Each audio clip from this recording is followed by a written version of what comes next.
Há pessoas que nos inspiram, há aquelas que nos divertem e há outras que são muito boas naquilo que fazem. Aquelas que conseguem as três são convidados no A Conversa Com. Olá e bem-vindos a mais um A Conversa Com, o único podcast que tem vários erros gramaticais só para termos a certeza que é de propósito. E hoje estou com o meu bom amigo Elad. O Elad Dror e ele vai já dizer o que é, porque ele tem tantas coisas diferentes a acontecer que eu acho que é melhor ele depois dizer o que é. Mas vamos conhecê-lo um bocadinho. Este vai ser o primeiro A Conversa em inglês, portanto, it's going to be a talk in English. Elad speaks very well Portuguese, much better than you might think, but for the conversation to be engaging and more fully engaging, we're going to do it in more fluid, we're going to do it in English. First of all, thank you. Welcome. Yeah, to make the time to receive me here. I know that you are a very, very, very busy man. You're always welcome. Yeah, and I know Elad. What, 5 years ago that we met first time, maybe almost 6. Almost 6, yeah, almost 6, because our girls were in the same school, and we met there, and I was far from imagining that we would be friends and that we would be having this continued. Our girls are not in school anymore, but we still communicate and contact, and I'm very happy to see that your success is building here in Portugal. Do you want to talk a bit about how you started, how Portugal came about, why Portugal, and all of that? Yeah, actually we used to live in Spain. Yes. So we used to live in La Coruña, and I used to have some small point of sales in shopping centers. Okay. I did it from the moment that I left Israel in the age of 22, so like 21 years ago. Okay. I did it in many countries, in the US, then in England, then in Spain, in Belgium, in many countries. I had this point of sale selling cosmetics and remote control toys. Yeah. And one time I came to Porto and I entered to the shopping center and I saw so many people there and nobody selling nothing. So I said, well, it's an opportunity. And I used to live in La Coruña at that time, so I came and I spoke to the shopping center manager and I told her how many shopping centers you have, and she told me 10. That was Dolce Vita. Yeah. So I told her, I'm taking all of them. I didn't see them, so some of them wasn't amazing, but yeah. I just took them because I knew I will make good, because nobody did what I did. Yeah. So I came and I opened in Christmas time small shopping centers, small point of sale that sells remote control toys. In the middle. Yeah. So that's something that I used to do very good, and it make you immediate profit, immediate money. It was very nice, very cool. And so we did it like repeatedly. At the first year we did 10. It was nice. It was good. Just for the holidays. Just for the holiday. Okay. And then we also sold cosmetics, Dead Sea products for the whole year. Yeah. It was okay. Portugal wasn't the US, but it was nice. The toys were very successful. Actually, it was selling a lot and it was crazy. So the year later, we did it in summer in 17 spots. Yeah. And in the next Christmas, we already did it in 4 countries in 36 spots. Yeah. So we did it here, we did it in Spain, we did it in the US, in Poland. Yes. So we just opened all over the place, and we used to bring our brand. But then I was getting sick and tired of this instability. You know, you make a lot of money in Christmas, you make a lot of money in summer, but then all year round you burn the money. Yeah. So we needed something that is solid, that is giving you more passive, even though it's operational, so it's not pure passive. But I wanted to have some stability. So we said, let's open point of sales which are around the year. So we did it with mobile accessories, and we opened the brand Smart Talk. We did it in 2012. We actually sold it 2 weeks ago to La Casa de Carcasas. Yeah, great. So they bought it, and now they're going to continue the business. So it was a 10 years, more than 10, almost 11 years that we ran this business. It was quite well. We reached at the peak more than 25 locations. Yeah, so and we had it was smartphone covers and all the accessories on the mobiles. Yeah. And then that was 2012. We opened that business. I was doing business in other countries. I wasn't living here. I was flying all the way. And in 2014, I started the real estate. I took the money from the retail, and I started to buy some plot here, I invested in that building over there because I saw that Porto was very undeveloped and real estate was very cheap comparing to where I come from. To the big cities in Europe. Of course, and comparing to Israel, it's like buying, it's nothing. It was ridiculous. Today it's expensive, but still not in that levels, Yeah. So actually I started to look around in 2012 already for real estate, but I didn't have any access to money, to real money.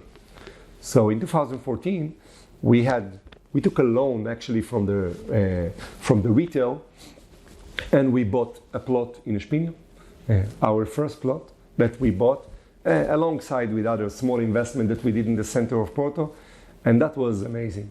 That was a really good investment because we took money, from one business and we diversified with another one, and that gives you a lot of edge because sometimes many entrepreneurs invest everything they have in their own business. Yeah.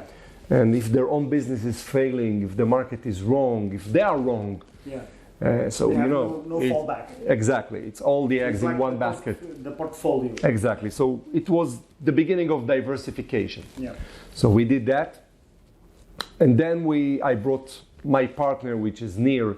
It's an Israeli guy. Yeah. We also have a family connection, and he was very connected to people in Israel. He was Ministry of Communication, he was a politician, he knows everyone. I didn't know no one, but I needed the access to someone that knows everyone. So I told him, come, you got to see what's happening over here.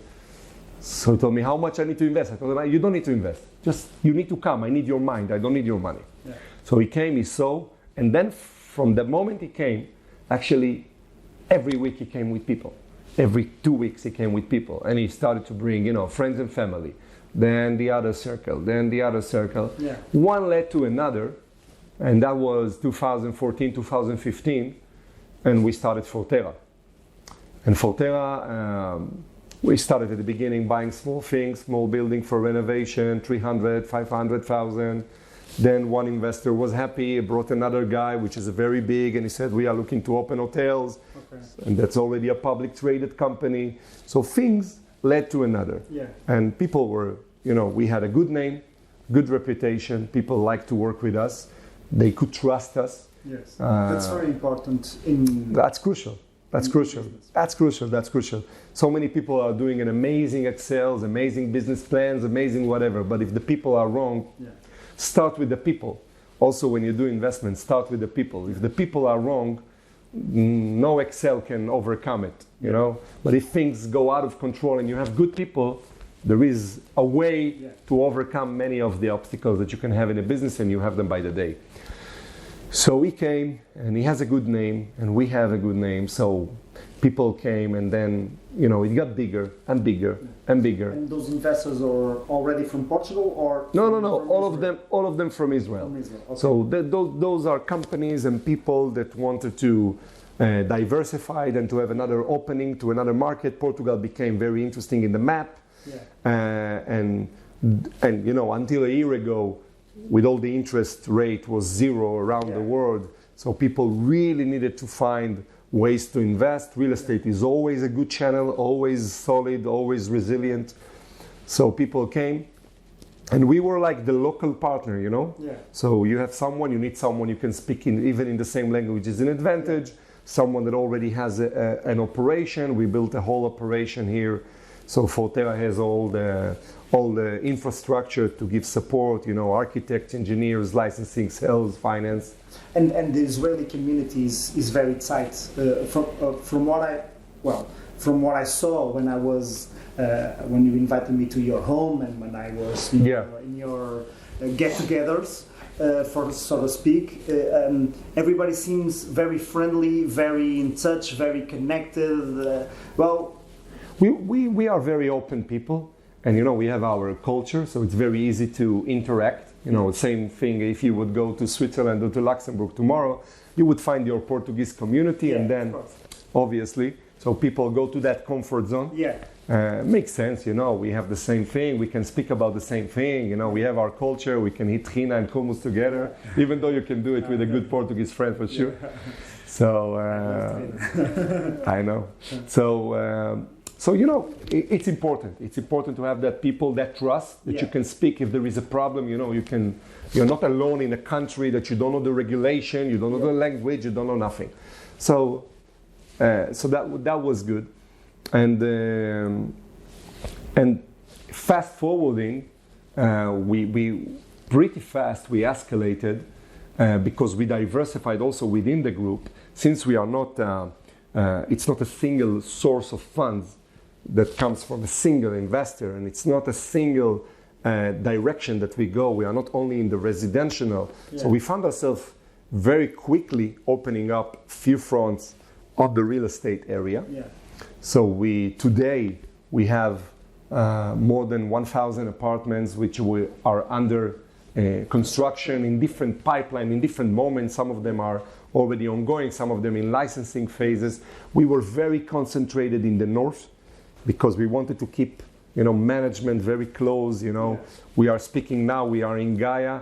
We moved to Gaia because we are heavily invested in Gaia. So I have from my window I can see the next construction. We bought that office building because there was no office available. So we bought that building, and so we wanted to be close to the business, you know, and we were not all over the country, but we have different segments within FORTERA. So more than 1,000 apartments, more than 800 keys of hotels under different phases, some of them already in construction. And you are managing also one of them, right? No, we are not going to manage. What we are doing is that we consider that as a pure real estate. So we're building, we find the tenant, the one that's going to lease, and basically we are sending and shifting that away for the next 15, 20 years by lease agreements. We are not an operational. You don't do the managing of the hotel. Preferably not. We don't want to be in the management level. Because I saw a post of you from Espinho, or from an hotel in Espinho, that I thought that you got the operational management of that hotel. No. What we did is more related here to Gaia, where we are building an amazing boutique hotel next to the bridge. So over there we brought the management company, which is going to lease it basically for the next 15 years. So that is what we do. And it's the same one from the hotel in Espinho? Yeah. It's the same. Okay, perfect. And in parallel, so the company grew a lot, and in parallel the retail also grew. Okay.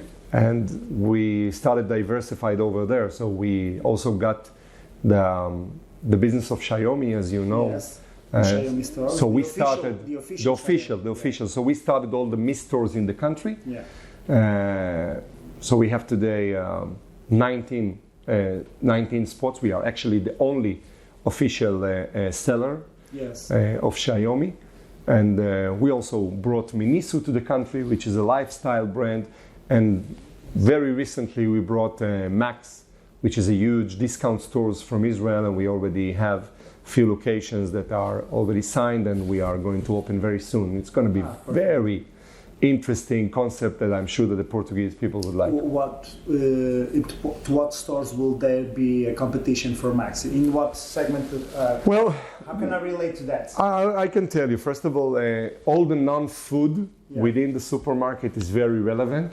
All the Chinese that you see are very relevant, but the problem is that they don't have any experience, any service, any client experience over there. It's horrible. I mean, nobody likes to go there. You go there because you need to, because you want to buy cheap and you have everything. So Max is all about huge discount stores with a very customer-oriented, always keeping a very, very low price for the customer. When I'm saying keeping a very low price, so for example, imagine that you sell a glass and you sell this glass today in 50 cents. But if you find tomorrow a supplier that sell you half of the price, we're going to cut half of the price for the client. It's not going to keep the margin upper. So it's like an IKEA for electronics. It's like a Primark, an IKEA, but I would say a Primark, but in the level of everything you need for your house life. Everything beside food. But it's going to be very nice, and first opening is in Braga. 2,000 square meter store, and those are the sizes of the store, usually between 1,000 to 2,000 square meters. So it's very nice. It's Nice concept. So a lot of success happening in the future. And We you are hope. going to build We hope. Yeah, you are going to build the highest tower in the house. It's going to be apartments or It's going to be a mix or in Gaia. In Gaia, we are doing a mixed-use project, okay. which is very big. It's composed from a Congress and multi-expo center. You know, Okay. for That's missing in Gaia. Yeah. A big expo center. a big event area. It will be very nice. It will be for 2,500 people sitting. Yeah. It's the biggest in the region, and more than 5,000, 6,000 people Yeah. standing in a show. So it's very nice. It's the new urban center. Next to it, it will be a biggest tower, Yeah. 29 stories. It will be a 5-star luxury hotel until the 11th or the 12th floor, and then it's going to be apartments, service apartment, branded residence apartments. Okay, yeah. So it's something very, very luxurious. Yeah. And on the back of it, there is 3 more buildings. So it's a big complex of more than 60,000 square meters. Okay. It's huge. Where it's going to be here in Gaia? It's behind the municipality, basically. Okay. It's General Torres is behind Yeah. Okay. behind the city hall, behind the court, the hospital. The So best it's like view in the city, right? So it's the best. it's gonna be very interesting, and we are also preparing a surprise in the roof, something very New Yorky. So we want to do things which are very surprising and out of the box. Yes, that's one thing that always has your characteristic is that originality. And I was going up in the elevator, and I'm going to take a picture when I'm going, because up in the elevator there's a sign. We are in the FORTERA Plaza. It's under construction because you are renovating all of it, and Yeah. there's a sign in the elevator that says, I'm going to say it in Portuguese. Yeah. Lamentamos o incômodo causado pelas obras, mas depois vai acontecer magia. So that type of sign. Yeah, it's not normal. Yeah, it's not normal. You see it with a twist, and the project, the Alive project, is, I think it's the most iconic project. It's an apartment, but it's not really just an apartment. So you tend to think of things in a bit of a different manner. One thing that I can say that I have, I don't know about the other things. I'm not talking about management, not about investment, not about life. One thing that I surely know that I have is creativity. When you stop it, you kill me.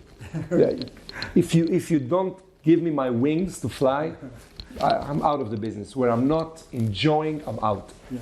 And I gotta bring it to everything, even to the most boring so-called building.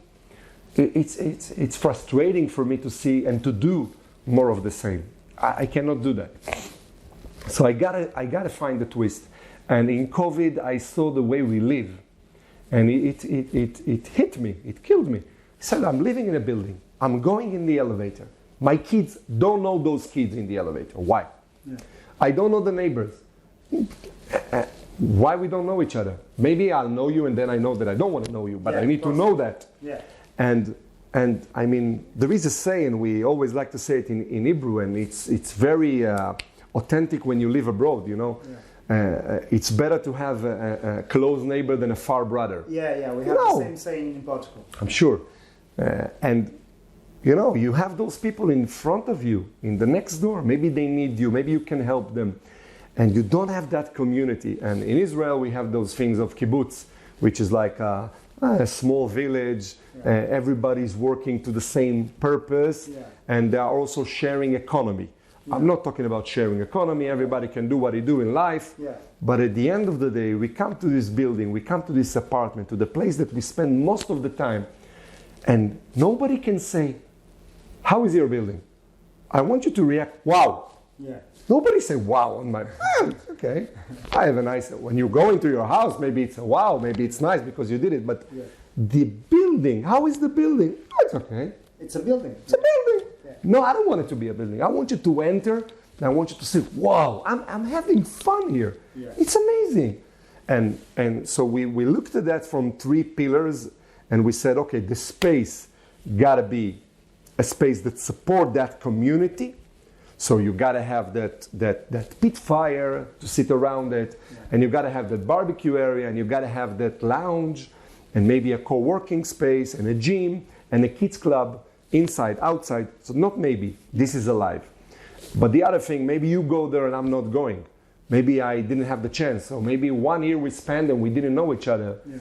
So we need to bring a catalysator, something that will bring it, enlight it. Yeah. So we have the technology of alive. So you have an app, you live in this building, you go inside, you log in, you see the chat, you can offer an activity, you can say, tomorrow I'm starting to run at 7 a.m. Who wants to join? You're going to have 5 people, they're going to become a friend, then you're going to have a beer next to the pit fire. Yeah.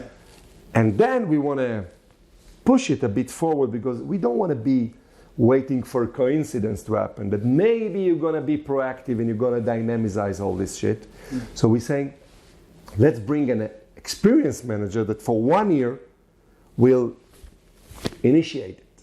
So she's going to say 6 o'clock activity for the kids in the garden. And she's going to be there and she's going to do it for 1 year, something that we give to the community. Yeah. And then she's going to say tomorrow 8 o'clock there is yoga in the garden. So people will very fast know each other. Yes. It can go to sugar, maybe to a parking spot that you need because you don't use, you are not there and somebody needs it for the weekend because they have family coming. Yeah. And it can go all the way to the extreme that tomorrow there's going to be another COVID and we are there for each other. In the community, yes. And I think that it's going to be a happy building. And that's what we want to see. Well, when you were telling me about the concept, it really resonated because when I got divorced 15 years ago from my previous marriage, I went to live in a studio residence. So it's you know studio. Yeah. They have it here in Gaia and they have it in Porto. Yeah. I lived in the one in Porto and I was renting it, and there was a big lounge in the level building.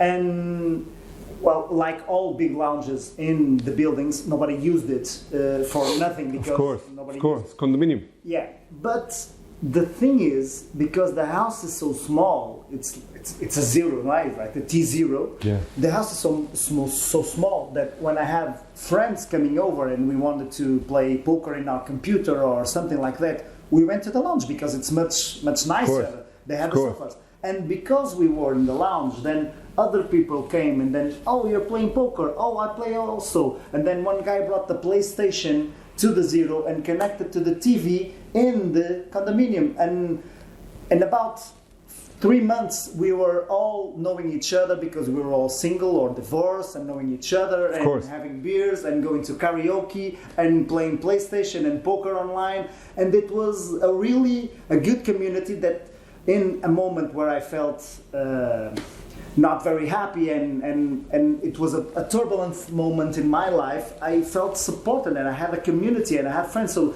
it really resonated to me, though, that idea of the building being just more than a building with a condominium room that nobody uses, or they use it in a party, something like that, in a birthday party. Of course, and imagine how difficult it is to create a change. Let's imagine that you already live in a building and it has a condominium room. Who will make the investment? Let's make an agreement with 60 people in a condominium meeting to make an investment. For me, it's not relevant. For him, it is. Yeah. For him, it does. It can never happen. Another thing is the millennium generation. Yeah. Already used to that. You cannot give him anything less than that. It would be like selling Nokia 6120. Yeah. It's not relevant. People are going to Selena, they're going to that hotel, to the student, to the social lab. They are expecting vibe. Now they live in this life, they go to student housing, which is amazing, have all the facilities, have all the craziness. Yeah. Then they go in the traveler world and they go to these crazy hostels, generators, Selena, whatever. And then they continue their phase of life and they reach to a building which is a black box boring. Yeah. Said, it's not matching my lifestyle. I want to continue in that level. So I think the people cannot understand in full all the way until they will be physically living in there. Yeah, of course. How amazing their lifestyle will be. Yeah, I think it's going to be completely different, and it's really a good investment, and it's really a smart way to view the next step on doing something that is apartments. So it's how looking at a chicken and say, how can I cook this? Yeah. In a different manner, most exciting manner, because it's chicken. It's always going to be chicken, but I can make something great of it. It's simple, almost as it is simple to do good in this world. Yeah. It's simple. You just need to want to do good. You just need to want to invest a bit more in the space and not to sell another T1, another T2 in the area where you put the condominium. Yeah, you told us that creativity is your strong suit. There is a lot of do you see it as a cultural trait, or do you see it as very different from the rest of your culture? Because I know this. I like history, so I know this a long time ago. But I listened to a podcast from a Portuguese guy, very funny guy, and that has a everyday podcast called "We Are All Going to Die," and every day he says this is the day where somebody died, and that somebody is always famous or infamous for good reasons or bad reasons. And so he talks about a lot of people that started the cinema studios, and the great artists, and the great politicians, and the great people in business, entrepreneurs, etc. And there's a disproportionate amount of excellent, exceptional people that are from Jewish backgrounds, or either they are Jewish or from Jewish families, or Jewish families that went to the United States, immigrants, all around. Compared to other cultures, there's a disproportionate amount of exceptional people. What do you think? Well, first of all, do you recognize that in any way, or does that sound strange? And what is it in your culture that creates so many more excellent people? It's like Portugal has a disproportionate amount of good football players for the size of it. We are 10 million people, and we have we have Cristiano Ronaldo, of course, but we have a lot of good, amazing, excellent football players. We don't have that, for example. Yeah, so in Israel, nobody's perfect. Yeah, in Israel, we don't have it. I think we would like to have less football players and more exceptional, exceptional people and all around. So, but where can you find the cultural trait that makes that happen? I think it's very simple to understand. First of all, I do recognize that in terms of entrepreneurship, and business and that thing, there is something in the Jewish mind, and to the extent to the Israelis there is a lot. But again, you only hear about the success stories. There are a lot of normal people that are not that and not that. Yeah, of course, 90% will exactly. be nothing. It's 90-10. 10% is disproportionate. Exactly. To the amounts. And also disproportion because Israel is a very small country. So then you say, I mean, so many people coming from there, and the Jewish as a whole, I mean, we are not so many. But I think that it's very easy to explain. When you always need to survive, you gain that skills. I mean, unfortunately, if you go throughout history, the Jewish people always had to survive, to be very creative of how they survive. They were always being chased or I don't know, being thrown away. Yeah. I would say it until we had the Jewish state, and even if we do, we still have the internal argument of what is ours, what is not ours, and it puts you in a constant situation that you need to be very creative and to invent yourself almost daily. And I think that it's a mix of a lot of things. You know, in Israel, first of all, people are working very hard, extremely hard, too much. And many things that I learned when I moved over here that I love this. I love it. First of all, the natural thing, I mean, that on Sunday you don't work. You don't understand the level of that. I mean, Sunday in Israel is the craziest day on earth. It's like the hell break loose. And then here I'm sitting and somebody's calling me and I'm telling you, hey, why are you calling me on my Saturday? Why are you calling me? You don't understand I live in Portugal? Don't call me. And it's amazing. You have an additional day. So it's wonderful. I think that there is so many good things about the way people live here. So calm. I mean, this less stress. You know, we have so much stress in Israel. There is the good side. Everybody is, want to be better. It's very aggressive. It's very competitive. Yeah. You open a business, the day after, if it's successful, you have a neighbor doing the same thing and another one. So you need to be the best. Yeah. You don't have that here because nobody is running after nobody. because you don't see, I think, as a whole, I think, if that what I saw, at least in Portugal, you treat work as a secondary thing. You put life first. And this is beautiful. You don't need to change. I mean, it needs to be balanced. When it's imbalance, it's a problem. Yeah. People need to know more about doing, because it's a beautiful country with so many opportunities that sometimes I hear people, whining about this country, and I'm saying, are we talking about the same place?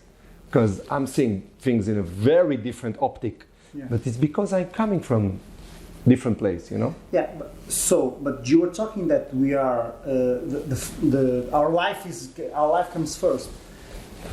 But shouldn't you have 5 kids? Yeah. Yeah. And you are in the bottom 20% of number of kids from the Israeli families. So 5 is the minimum. You cannot. It's not the minimum. You cannot even accent to a position. It's not the minimum. Depends where you live in Israel. But if you live in certain places, you are like 5. Only 5. What are you doing? With You're not working. Yeah. But I'm good. I mean, comparing to all my friends, I'm in the top. You're in the top 10%. I'm in the top 10% that is doing more kids. Because I would think that you will dedicate a lot of time to family, and you do. I do. I do notice your relationship with your kids. So you're not off to work from 8 a.m. to 12 a.m. No. So you have time with your family, and from what I could gather from speaking to your Israeli friends when we were together and we met, it's a really important thing. So the dinner in Friday, the get together of the family and friends, it's a statement. Having meals together for us Portuguese, having the meal together, it's a thing. We don't either. The family doesn't dine one at 7 and the other at 8. No, it's a thing for us. Yeah. So you seem to be able to manage a really good family connection. Yeah. And a really good focus on being better and working hard and getting things done. Well, first for me, but talking personally, yes, I know others which are not putting that focus over there, but I didn't do 5 kids just to have a number. Yeah. I really dedicate, and I'm trying to balance that. It's a pure. It takes a lot of time, and you know, I'm getting better at that. I'm trying to get better with that by the day, to balance those things. Because I really see that the balance is a very healthy way to live as an entrepreneur. I mean, if you have too much work, so you lose something in life. If you have too much family, something is not working. So you gotta be everything. I mean, I think that at the end of the day, we all strive toward balance. That's what we're trying to be. At the beginning, we start very, very strong. We escalate on that and we escalate on that. But at the end, everything that is out of balance is probably going to go out of control. So I'm trying to put things in balance and to put the family and to be a good husband and to be with my wife and to dedicate time for this and for that and for this and for that and not this or that. Yes. And a lot of people make the choices, or they say, no, I have to do. No, you don't have to do. And if you have to do, you got to ask yourself different questions. What have you done wrong that you cannot afford yourself with all this business, with all this lifestyle, not to have time for your own family, which is the most important thing. So something is wrong with the way you manage your things. So this is where I'm trying to always ask myself the difficult questions and to balance that. Okay. And what do you think was the important? Can you think about 1 or 2 decisions that were really important in your life that made the difference? Because I've not read your book because it's in Hebrew, and I know 1 or 2 words, but not a lot to read the book. But I know we have been talking, and I know a little bit about your story and how you grew up. And there's a lot of people in Israel, in Portugal, in the United States, and everywhere. There's a lot of people that grew up in hardship, so that they have difficulties when growing up. But not all of them become entrepreneurs. Not all of them take that capital of hardship and turn it into success. What do you think is the difference that you made in your life that could turn that thing into success? Because you could easily, that there's a lot of people that went through the same things that you went through or similar to what you went through, and then they dedicated to crime or to whining or to not caring or to anything else, that not to turning that into strength. Yeah, I think that there is a certain mind state, I mean, that you live in, and I think that I truly believe in abundance, and I truly believe that that I see what I have. I don't see what I don't have, and a lot of people focus on what they don't have, and you know what you focus eventually grow, and what will grow is what you don't have. I'm trying to focus on what I have, and when you do that, I'm always giving that example. I'm saying that I said it a lot of time in Hebrew, in many interviews, etc. So I will try to explain it in the same way in English. I think that it's a crucial thing for people's success, and I think that it was one of my keys. Okay, there are two different people. Okay, one person that always see what he has. You see himself as he has. You know, he's living in abundance mind, let's say. Doesn't matter if he doesn't have, but he feels that he has. It's like you say, you know, if you come to my house at Friday, you're always going to see many people. We always have a room for another family, and it can go to extreme 30, 36, 40 people, and we always have a room. You know, you say that if you have a room in your heart, you have a room in your house, right? So, and when it comes to business, when you have that state of mind that you always have, you can look at things and you can always see the opportunity in them, even though they might be, if we're talking about pure financial, they might be away from you. They are out of your league. But in your mindset, you can be there. It's a matter of what do you believe that you have. I see an opportunity, so I'm saying I have an opportunity. If you ask me, do you have the money?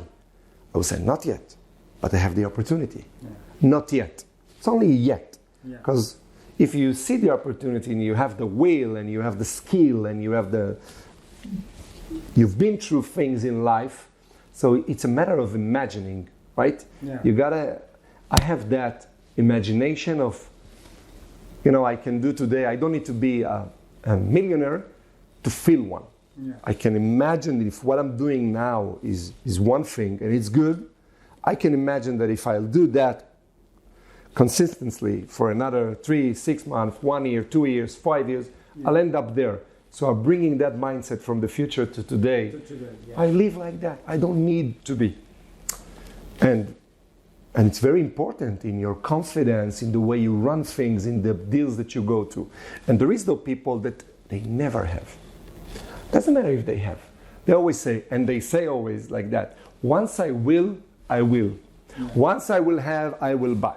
Once I will do that, I will open. Once I will, but it's a chicken and the egg, you know. If you don't do that, you're not going to have. It's, you know, it's the sort of thing. And I think that I'm always saying that, and I'm trying to be that person. I think that it comes from giving. If you practice giving, you can eventually come to that state of mind. Because when you give, you automatically make a statement in your subconscious that you are able to give. So you are stronger. And when you reach out to lift someone from the floor, your muscle is also getting stronger. So when you do that, you practice in your mind that you have. And when you practice in your mind that you have, you reach an opportunity. And then it's me and you looking at an opportunity. And this opportunity is amazing. Financial, it's amazing. But we are two different people. I'm looking at that and I see what I have. I have an opportunity. I'm saying I'm going. And you living in a place that you will say, once I will have, I will reach to this opportunity. But it's not working like that.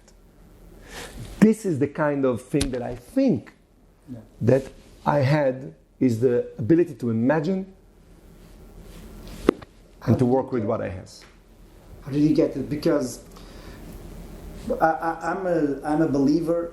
Well, I'm not sure if we are born in blank slates or if we have something that comes with us. I think that we have something. Yeah, of course. Our genetic mindset impression, but how can you get that?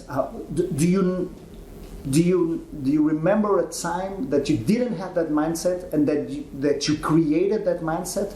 Do you remember moments, decisions that you went from one place to the other? Yeah. I'll tell you. It's fake it till you make it. It's fake it till you make it. You gotta try. It's. I'll tell you.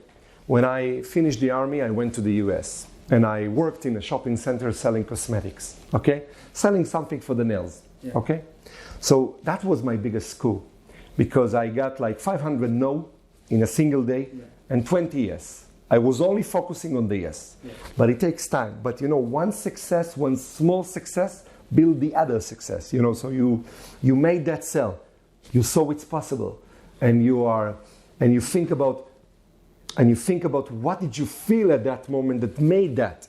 And I saw that energy, the way I feel, my confidence is so crucial for the success that I cannot afford not having it.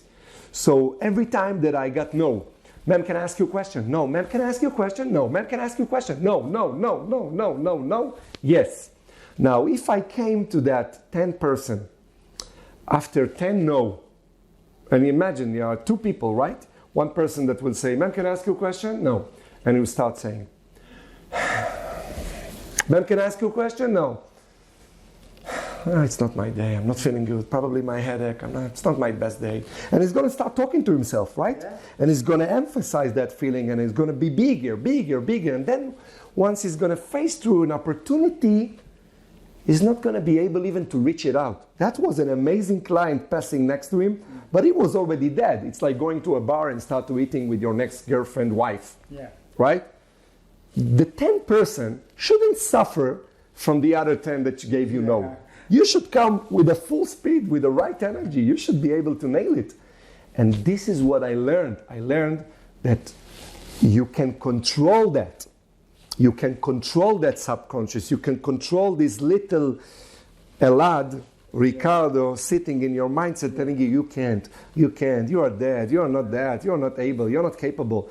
You got to be able to control it. And there are different ways. For me, the way was to look at the mirror and to say, Elad, you look amazing today. You look amazing today. And to give yourself a compliment until you feel like that. I felt like shit. But it took me a few times and then I felt better. And then I go out. And then I didn't want to sell to no one yet. I used to stop an old lady, tell her, ma'am, can I ask you a question? I said, what do you want? I said, I just want to tell you something. How do you do that? Tell me what?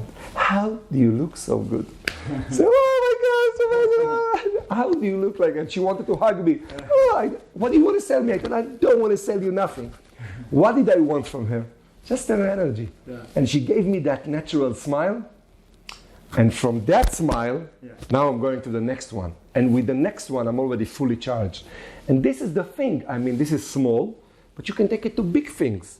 You go to pitch a company into a meeting room. You get no, when you know. And if you're not strong in your mind, I mean, things can get out of control very fast. And you can lose everything. I'm always saying that. But you cannot lose yourself. Because once you lose yourself, that's it. It's the end of the game. It's never the end of the game unless you lost yourself. People lost money. I had a father, that was my example. I saw my father losing everything, financially everything. I saw it. I was in this childhood. I learned that. The only thing he didn't lose was himself. So he managed at the age of 50 to regain everything and to excel. And I think that's the lesson I took from home. I knew that the game is not over until it's over completely, until you are over. So don't kill yourself. One of the things, I was hearing you talk and I know for a fact this is true, and everybody that knows you know that it's true, because one of the first things that struck me the most as a characteristic from you when we met was that energy. Everything that everything is a pitch for you. You are talking a bit. The first time I had Trina, you said, Ricardo, you are going to love this. This is amazing. Try this. Everything you have to offer me, it's amazing. Try it. You will love it. So that type of energy, it's really transversal in everything that you do, and everybody that knows you know that everything that a food, a place, a car, a shirt. This is amazing. You are going to love it. Come on, it's because I'll tell you something. For me, it's black and white. Or it's amazing, or it's a piece of shit. Okay. That's why I cannot. I'm not saying I'm perfectionist, but I cannot live with mediocrity. Yeah, I cannot. It's very hard for me. So that's why. Yeah. And you said you brought that lesson from your father and from seeing him losing everything financially, but not losing himself. Now you are in a position of comfort. Financially, success, you are looking to the opportunities, and you have 5 kids. Those 5 kids live with your opportunities and with your comfort. How are they going to create that strong mindset? What are you doing to help them create that strong mindset? Because there's that saying that the worst of times create strong people that create good times, that create weak people that create worse times. Yeah. So how are you going to because it's a very good question. It's a very good question. And it's a personal interest of mine because I want to do it with mine too. Of course. So first of all, I'm not ruining them. Okay. Ruining them by saying that I'm not showing them that money is not a value. You know, I'm putting a value to the money and everything that we do, and I'm always pointing out the opportunity, and I'm trying to direct them in that sense. I mean, I'm not that kind of father, and I'm not saying it's good, or I'm saying what I am. Yeah.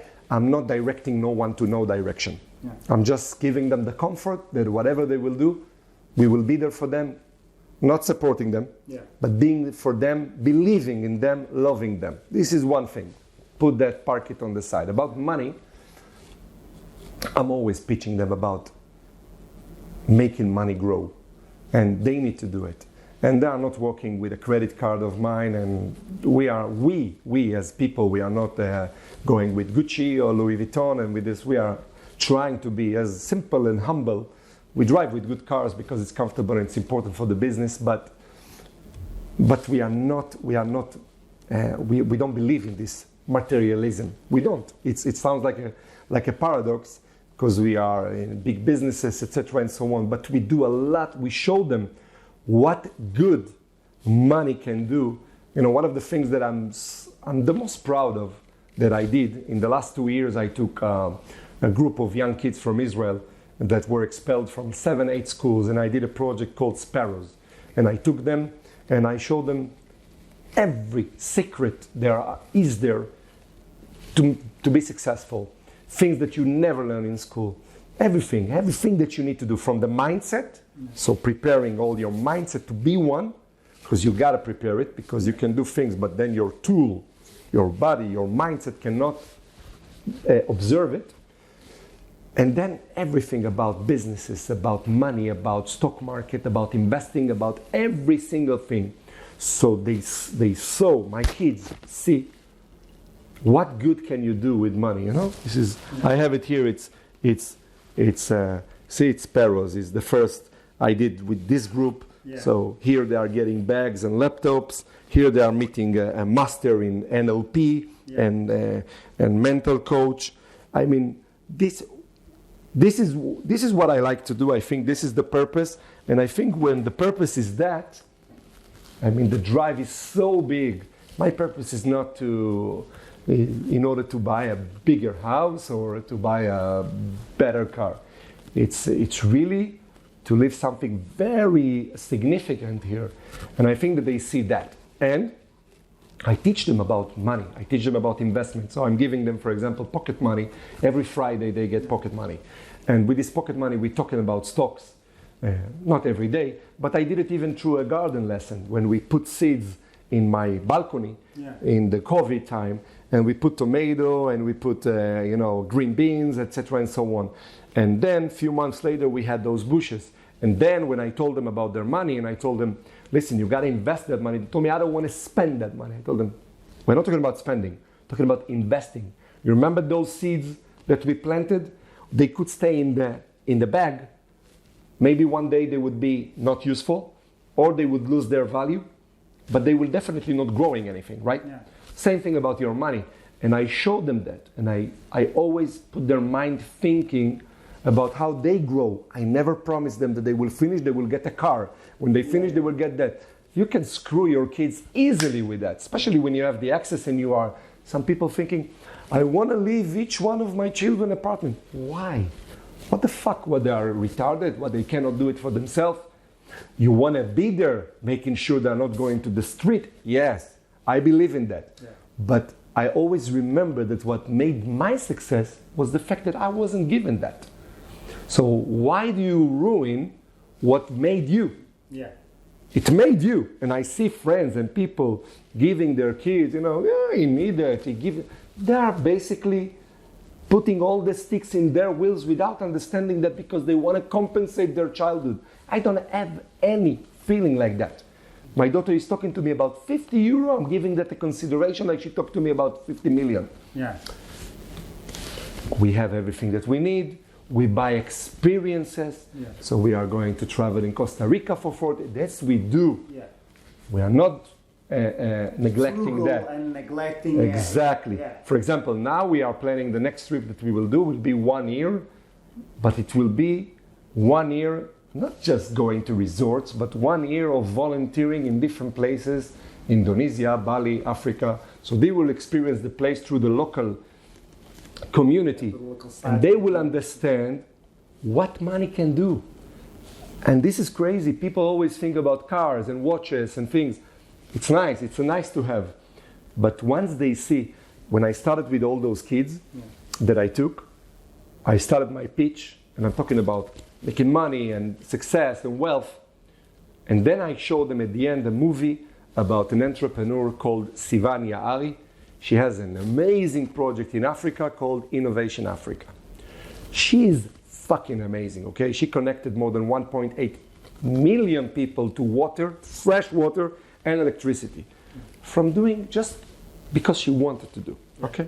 So she went, she saw what's needed, she went to study the thing, and then she came, she brought the Israeli technology of water and energy, etc., and so on, and miracle happened, okay? And always when I pitch about the money, I'm ending up with this movie. Because I don't want you to think that I'm here to tell you that you should be successful to buy a better car. Yes, you should have amazing quality of life, for sure. But look at what you can do with money. That is fucking huge. That is huge. And when they see that, it talks to everyone. Because some of them want to make money, but some of them say, I just want to be a painter. Okay, be a painter. But you want to know about the things that, what can we do? Run a lot of decisions that we make in life, right? Where you live, what you eat, how you get treated when you go to the medical. I mean, everything. So it's super important for everyone. And I think that in Portugal as a country, you miss it more than Israel, for sure, in terms of financial education.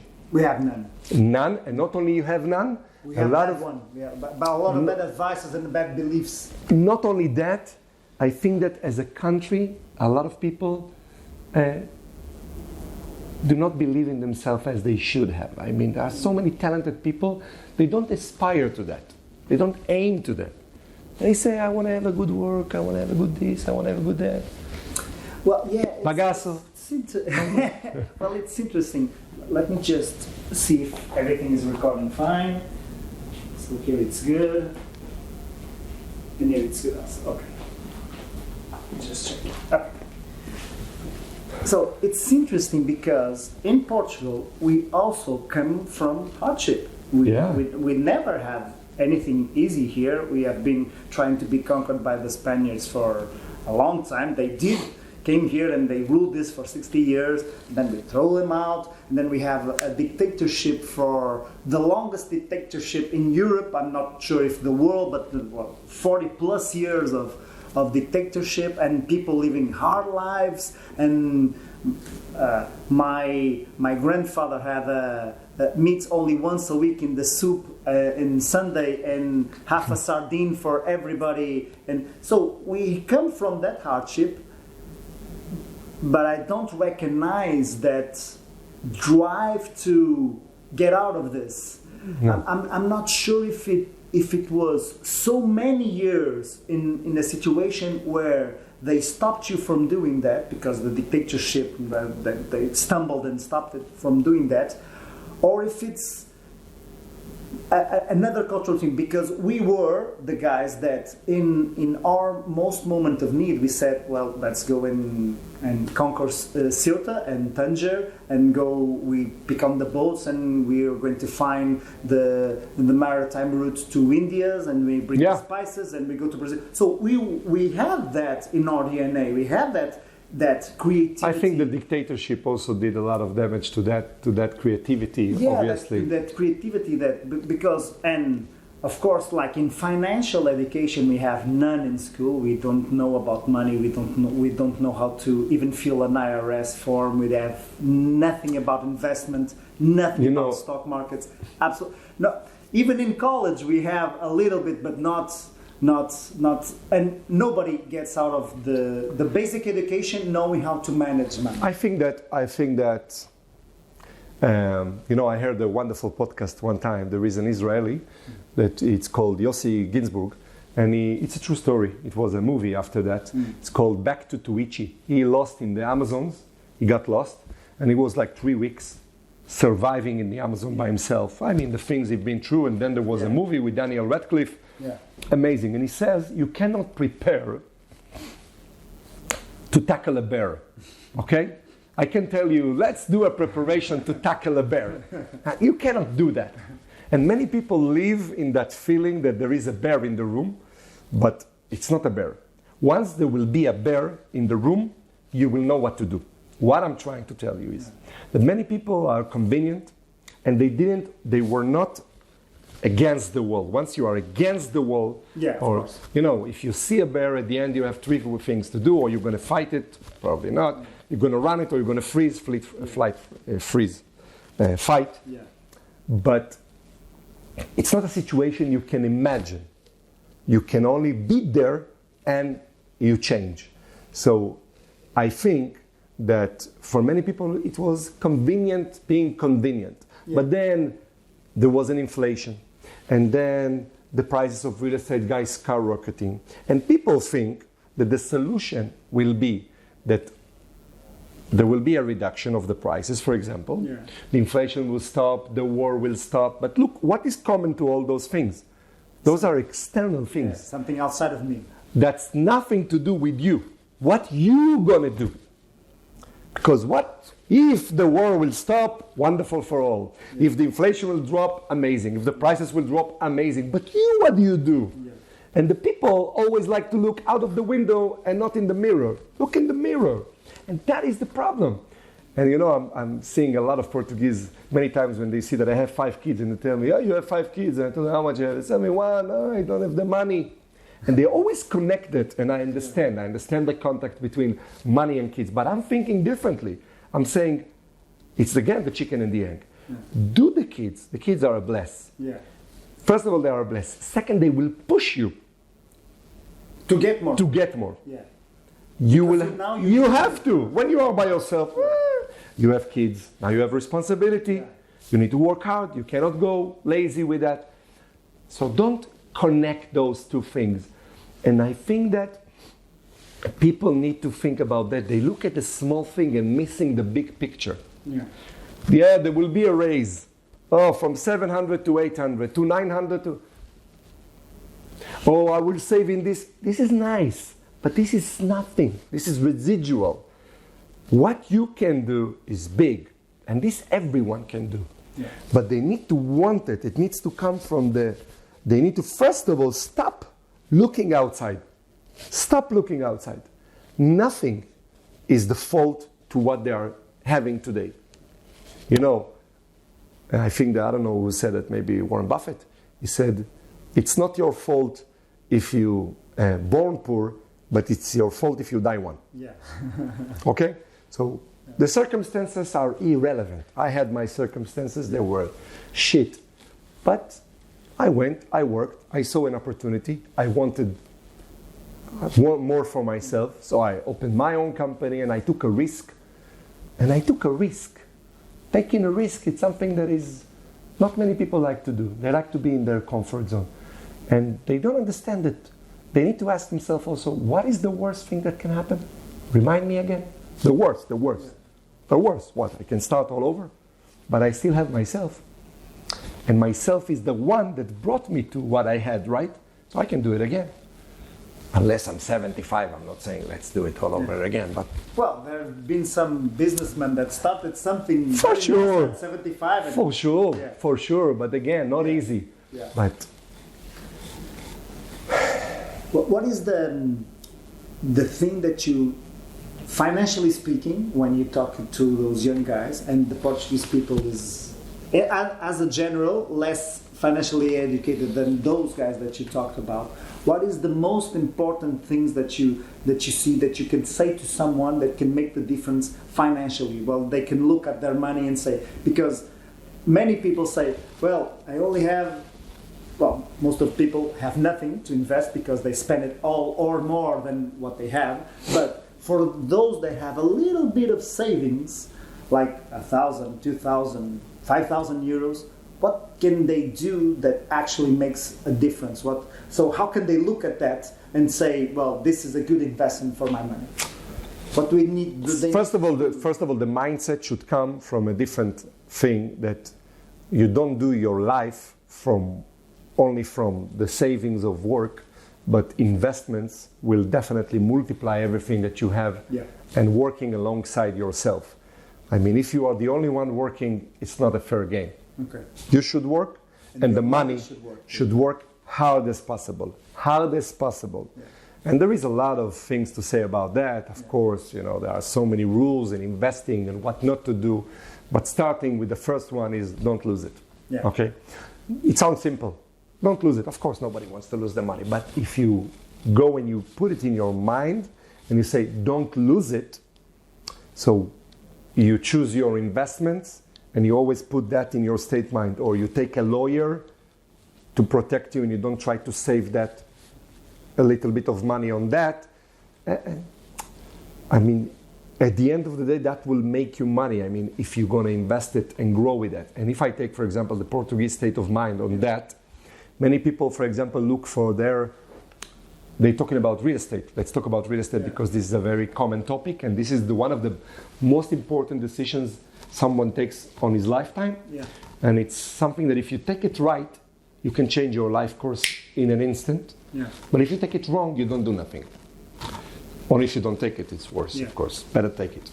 So many people in Portugal want to live in their own house, right? Yes. They want to be the owner of their property. Yeah. Be an owner of a property, it's amazing. It's a goal. Must have. It's not a question. But be the owner of the house where you live in is not necessarily the best. Okay.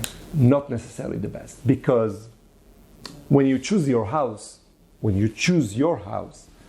you look at so many different characteristics that has nothing to do with a good investment necessarily. You want to be close to school, you want the kitchen to look like that, you want the view, and you want to have that wind. You want to be closer to your parents. You want to be in a certain neighborhood in order to be in a certain social standard, etc., and so on, right? But when you look at investment, none of that is important. You only look about how the investment is. And that is already a different mindset, right? Because if I have 20,000 and I want to buy my house and I live in Porto, it's impossible, right? So I'm saying I cannot use that equity, that money that I have to buy a house. Yeah. What does it mean? That you cannot own real estate? No. It means that you cannot own real estate here, but you can own a real estate somewhere else.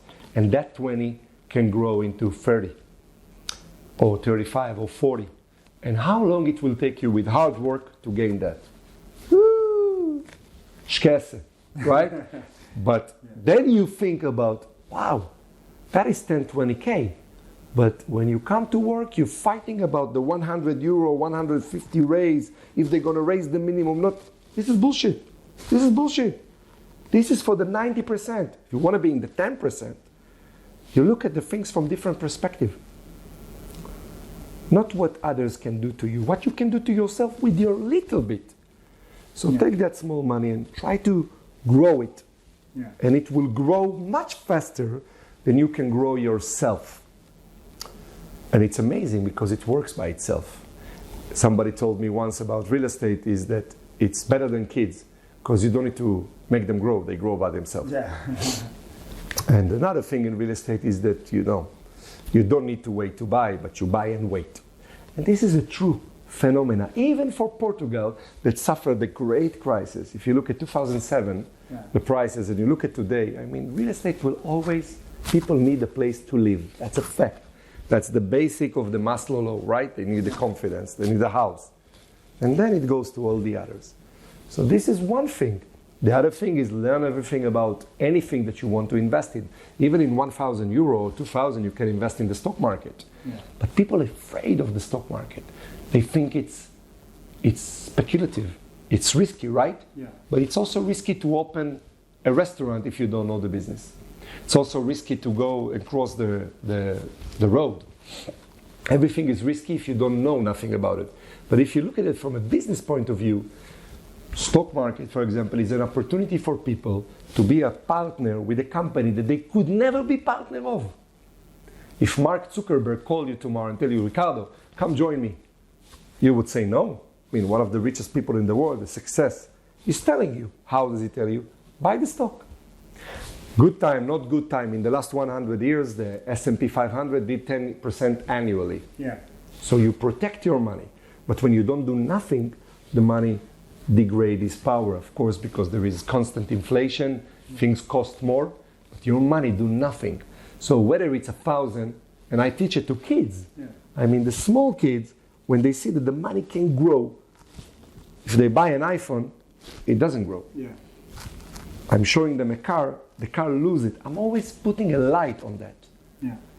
That's my way with my kids, putting a light on the things. I'm not thinking for them, just, what do you think about this business?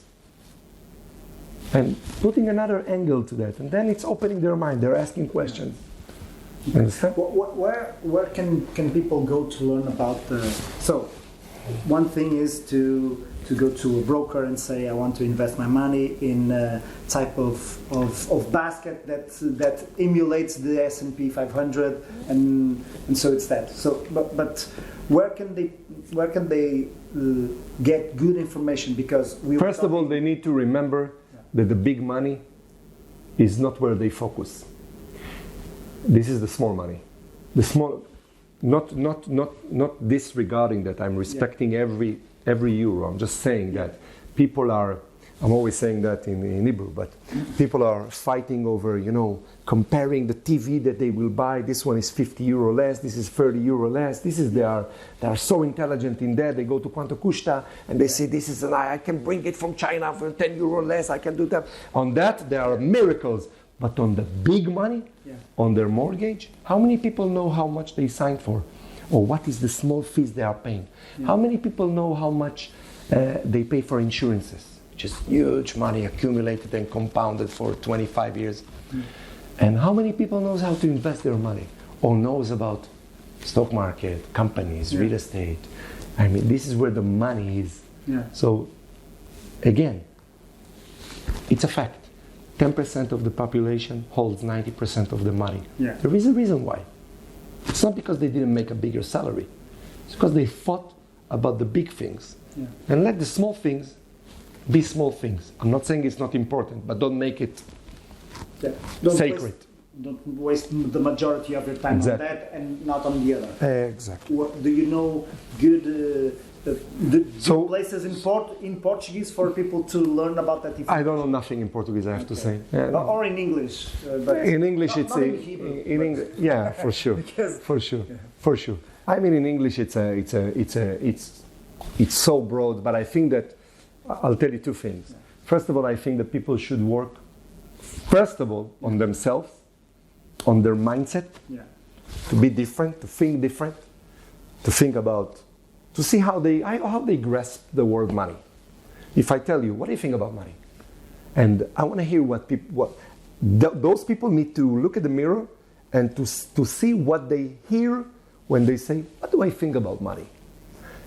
And if the answer is not amazing, is not positive, then they don't need to learn about anything about investment and anything about anything. They need to learn how to think differently about money.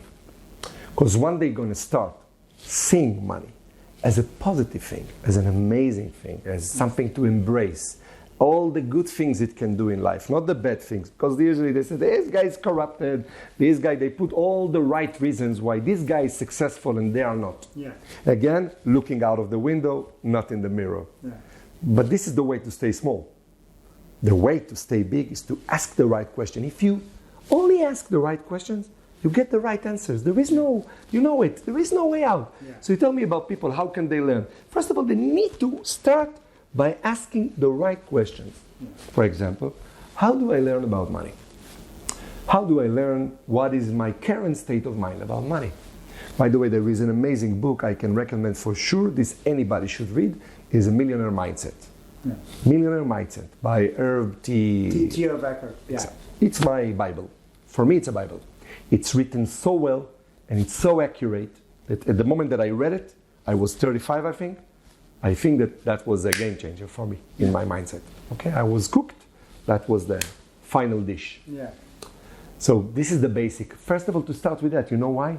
Because if they start with thinking about investments, but their mindset is completely off that, is completely against money, and they think that money is evil, and money is wrong, and money is only corrupted, and money is that. So how can you say something like that about me and you want me to come? Fuck you. Yeah. You know? That's it. Yeah. So think good about me, welcome me, and then I'll come. Yeah. I'm coming. And opportunities is out there. Yeah. Did you find here in Portugal, well, I'm sure that you told us about things that you liked in Portugal, about the opportunities and all of those things. What did you find in Portugal that you didn't like? What is in the Portuguese culture, people, places that you were not happy about? Well, I actually, I lived in many countries. Yeah. And I lived in Spain, in Belgium, in England, in the US. I love Portugal. I think that it's one of the best places to live in the world, for sure. I think that it's very traditional. There is a good sense to it. It's a lot of respect to tradition, and I love it. And I learned a lot from that, because, in Israel, we always, we like the next thing, And this is, I think it's a bit wrong. And it's beautiful, and I learned that from the Portuguese culture. I think that in a general, only that I see a lot of things that are more of the same, but again, I cannot do anything about them beside making an impact of my own. Yeah. So, and I think I also see it as the opportunity. Yeah. Because many people don't want to make a big change when it's come to tradition. But sometimes they don't understand that it can be this and that, and not this or that. Yeah. And I always live in this and that. It's one of the ways, by the way. It's not, okay, but I'm working now. No, you can work and you can learn something. It's this and that. Yeah. No, but I have 5 kids. No, but I have so many projects. No, but I have this, Again, you can do this and that. Yeah. Just prioritize and take it easy and breathe. And you can do this and that. I really don't have a single thing that I don't like about this country. Maybe the local government that is trying to be over-populist with this latest announcement and decisions about what's going to happen in real estate. But we take the good with the bad. I mean, if there's going to be any changes, it's also going to be an opportunity on the other side. That was what I was going to ask you, because I remember a long time ago when we talked about this, and people think that the Portugal is very slow, very bureaucratic, the permission takes a long time, and that is one of the problems with the real estate. Well, not one of the problems. One of the situations of the real estate is because they are much more trying to buy than the ones that are trying to sell, and the ones that are trying to sell are not building more because it takes a long time to build and to get permissions and to get approved. I just saw it yesterday on the news. There was like from 2010 there was 900,000 apartments being constructed. Yeah. And from 2010 until today, you know how many? Yeah, like 169. Yeah. So it's like 6 times more were built in the last. And in the 2000s were even more. The drop is like 86% from year 2000 and 56% from 2011 or something like that. So what do I think about it? First of all, remember I'm coming from a different country, and again, this is the things you see from here you don't see from there, as they say. And it is very slow, and it becomes very bureaucracy and very bureaucratic, but it's still much better than what they know in Israel, for example. Yeah. So you know, I cannot complain when I'm saying that. There is a lot to be done. There is a lot to be done, and I think that the government should listen more to the entrepreneurs, because they are the one on the field. They know how to move things in a business, and not with all the different committees, etc., and so on, that will take a lifetime and will never make a change. Yeah. There is a lot of ways to help people how to be better and to have their house, etc., and so on. But I think, and it takes me back to where I want to be with my mindset. Yeah. I don't want to ask the wrong question, is when the prices will drop. I want to ask a different question, is how do I make myself able to buy, even if the prices will double? This is where I want to put my mindset to. Now, if the prices will drop, amazing opportunity. Perfect. Amazing, even works better for you. But this is what you want to wait for? That's what I tell my wife. The answer is always earn more money. It's always the answer. Always the answer. It's always the answer. So how do I make more? It's never where do I reduce, how do I make more? Yeah, we make more money and the problem goes away. So there's no problem. Yeah. It's a better, it's more easy. Yeah. Do you see yourself, so you were talking about you spent quite a few time in Costa Rica, and you were talking about doing worldwide volunteering event about a year. Do you see yourself staying in Portugal, or is this another stepping stone to another country that you will move on? No, eventually I think that this will always be a base, and we will not, I'm not seeing myself exploring now other countries. I did it for the last 20 years. It was very nice, but you know, the kids are big. Yeah. I have almost 17 years old now, and everybody's in a different phase, different way. One of them might go to the army in Israel, so then it will change the life of all of us. So it's still mandatory? It's mandatory. Not really mandatory for her if she lives here, but mandatory for every Israeli to go to the army. And we won't. That was what I was going to say. For me, it's a personal desire. Also, it's a lesson of giving. You know, you cannot only take. This is what you give to the country. That's what you give, and it's wonderful. Yeah. I did it for 4 years. Nothing happened. I got only better. Yeah. So people are thinking about, you know, spending time. This is another very interesting thing here. By the way, this is a very big lesson for everybody here. Also, you know, Portuguese, but not Portuguese. Everybody that wants to be academic. You know, they want to finish the study and then they want to go to college. But they don't know nothing about themselves. They go to study something, they don't know shit about themselves. They go only because the parents want them to go and the society expect them to do. And what do you study and what did she do? But they are kids. They don't know nothing about themselves. Nothing. So first of all, they need to go and learn about themselves, who they are, what they like, what they want, what they don't like. Not less important, what they don't like. Yeah. And then everything will wait. Yeah, that gap year that they take in Sweden or Nordic countries is very important. We always, after the army in Israel, majority of the people go to travel in South America, in India, in whatever, in Australia. 5-6 months, clean the mind, thinking, then going to college only when they are 22, 23. If they are very much keen, they go before, but usually people, I never did, but thinking about the other people's story. And that's what I'm telling my kids. Don't rush. Where do you go? Where do you go? I mean, first of all, learn who you are. people learn 5 years about being a physiotherapist, and they understand they don't want nothing to do with that. They did it only because their grandfather did it in Kuf. Yeah. Irrelevant. Learn about money. Yeah. It's gonna be more. Elad, thank you very much. Yeah, thank welcome. you very much. I hope that that you have a lot of success. I hope that I'm there to see it and to muzzle off you and to give you cheers on your success. And I think one of the biggest mistakes in Portuguese history, in Portugal, I've told this to you.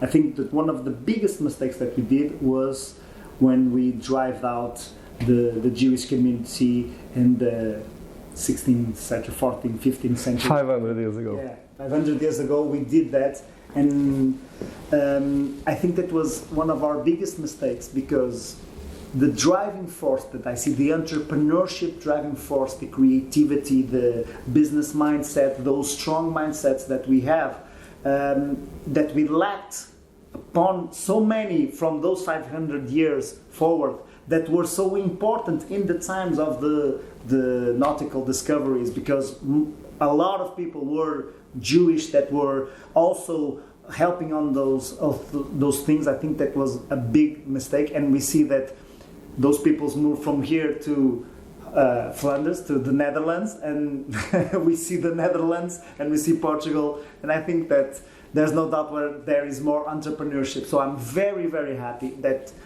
a lot of Israeli Jewish people are coming to Portugal, are investing here, because we definitely need that energy, and it's going to be amazing to have you here. Thank you so much. Appreciate it. Thank you very much. Thank you, brother.